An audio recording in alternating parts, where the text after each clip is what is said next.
All right, welcome back to Central Valley Buzz, everybody. I'm your host, Chuck Leonard, and it's time to go to Old Town Mariposa with my buddy Bob Borchard from Betts Gold Coin. Bob, how's it going? Absolutely awesome. How are you Hey, doing? hey, you finally brought somebody that knows something about ties. Well,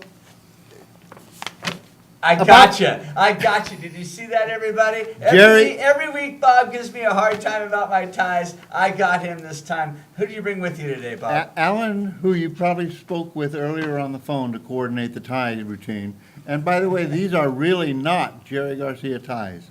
They like to pretend like they are, but Well, Alan MacPhee, how are you, sir? Very good. Nice to meet you. Alan is the administrator of our hospital. John C. Fremont, you probably heard of him. John C. Fremont. I heard of John C. Fremont, but I was not aware that there's a hospital in Mariposa. Yes, we have a hospital in Mariposa, and Alan is the administrator.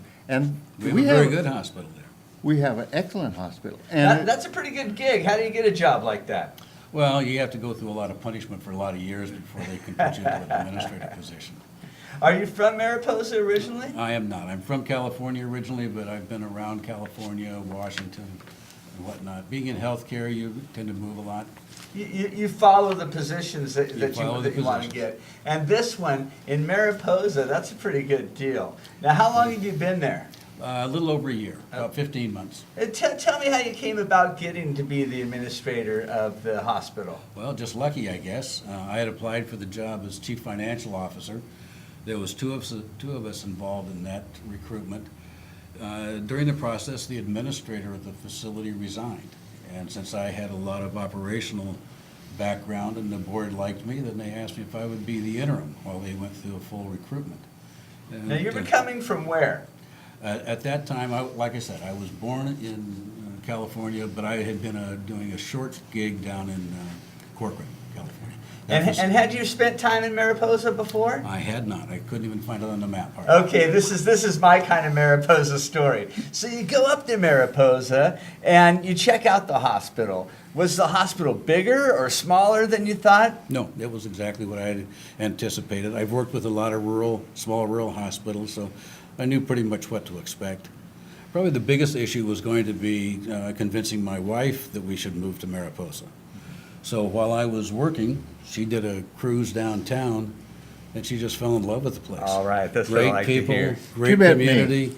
She told and my me, wife, Linda. She met Bob and Linda, and that's what made her want to stay in Mariposa. So we have been designated greeters for all the staff recruitment at the hospital and other major facilities in and around Mariposa. But you know, Alan's story is the story of the hospital and what's going on with it.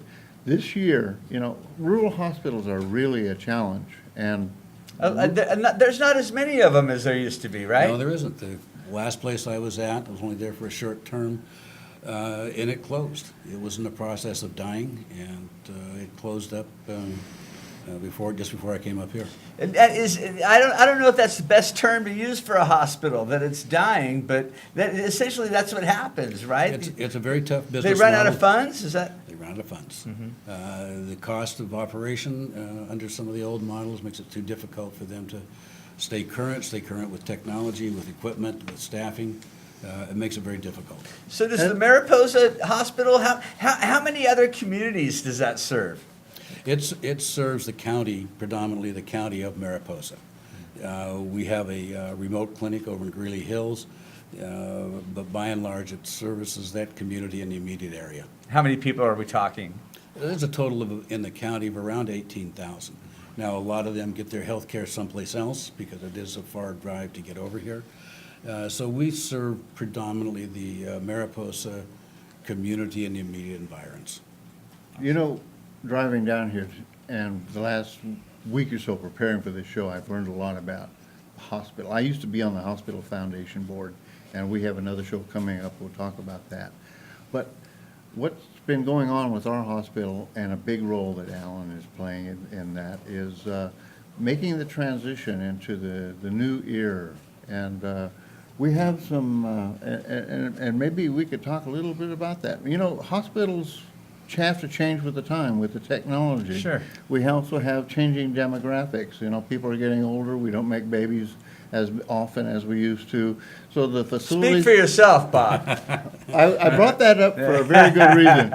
By the way, how's our She's about ready to pop. pop? That's not a medical term that I'm familiar with. We can't go to Mariposa right now. We have to stay here, and I want to so bad on these hot days. Every single hot day we have, I'm thinking, gosh, if I was up in Mariposa, I know it would cool off tonight, but it just doesn't do it here sometimes. But what I'm talking about is that Alan has been helping us and become financially viable, but also moving us into the new millennium with respect to technology and maybe we could talk a little bit about that, because this is really what this guy's all And about. to me, it all sounds very risky. I mean, here now you're coming in as the CFO, but now you're the administrator, so you know your numbers, you know your money. It's risky, right? It's risky. This is a tough time for healthcare in any circumstance. But Mariposa has a somewhat of a unique advantage. It is a semi-closed community. We have a very good hospital, very high-quality hospital on any kind of scores that the Centers for Medicare and Medicaid, their measurements, state surveys, we do incredibly well on. So we're a good quality hospital. What's the trick? Actually have a very motivated staff. This staff I inherited, but we have very, very good employees, and they take their quality issues very, very strongly. Skilled nursing facility is almost never found to have an issue. And for the last 4 or 5 years, it's a 5-star rated by the Centers for Medicare and Medicaid. Our lab hasn't had a violation, the CLIA, what they call CLIA, is the accrediting agency violation in 12 years. So it's all these things combined. We have dedicated, devoted staff that they love their hospital.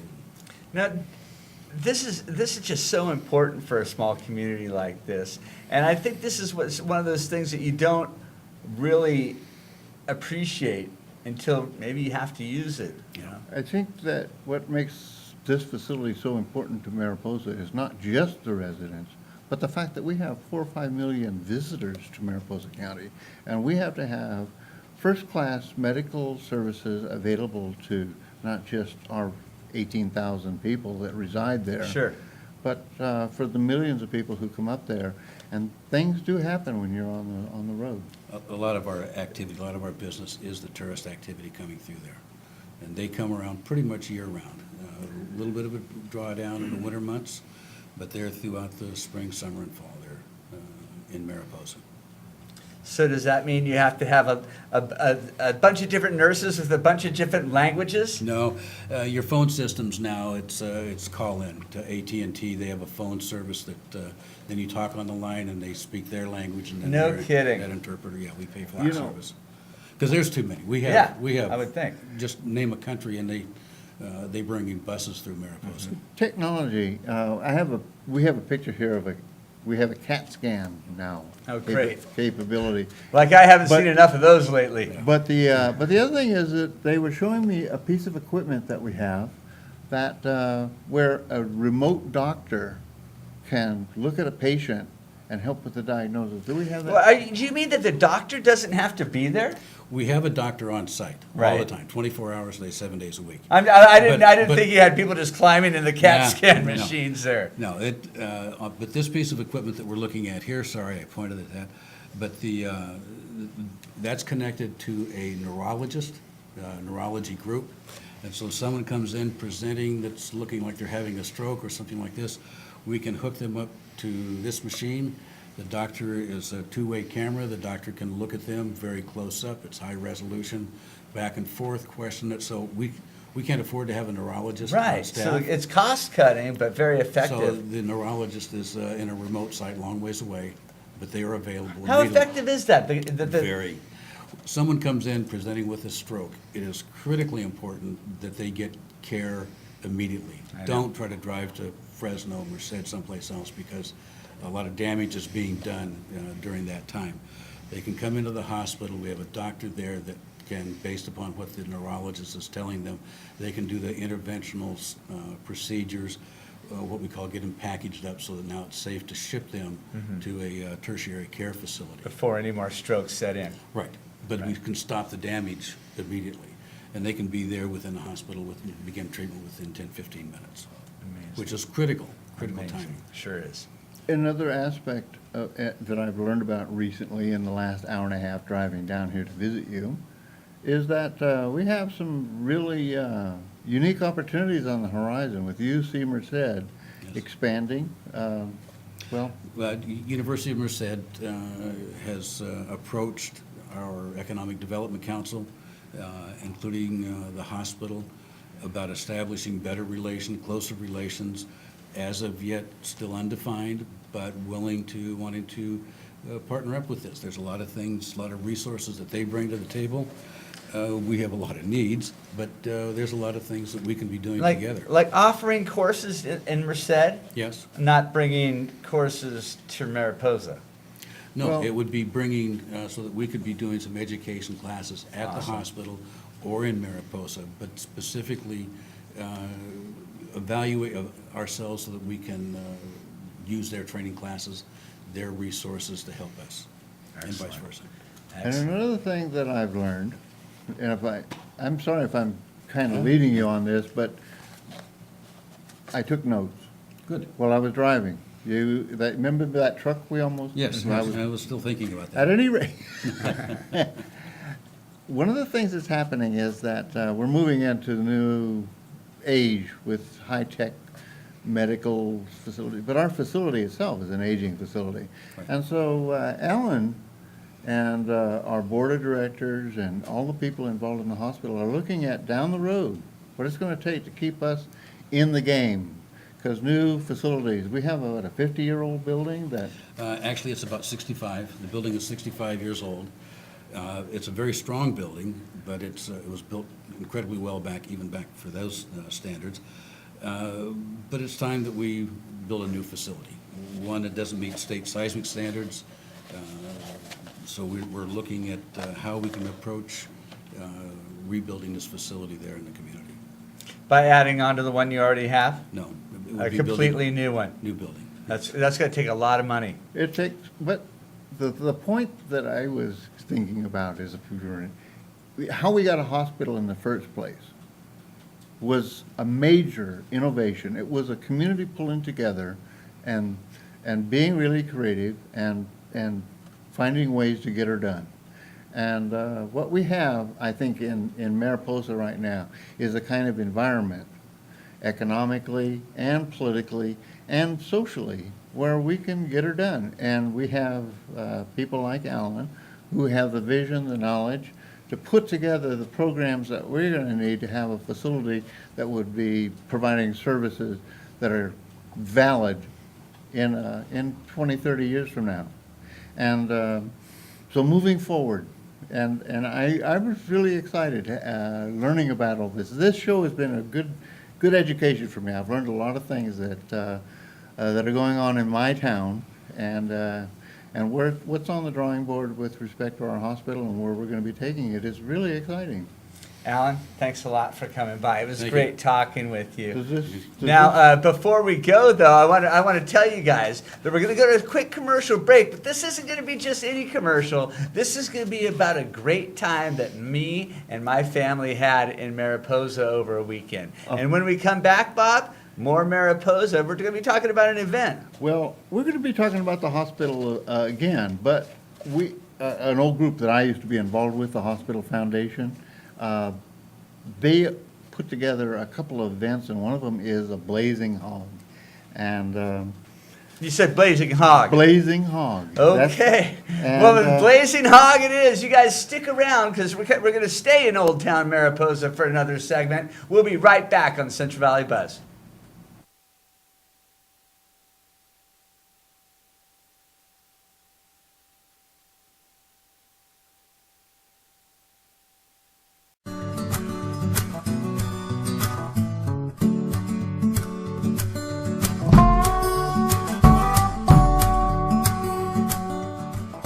Welcome to the Gold Coin. You have a seat wherever you'd like.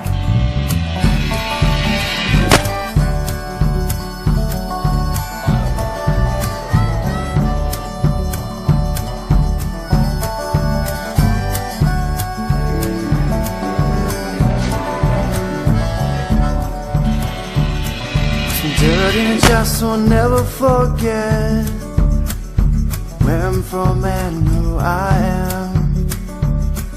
The red winged bird sings my goodbye song. Knows I'm leaving this time this night.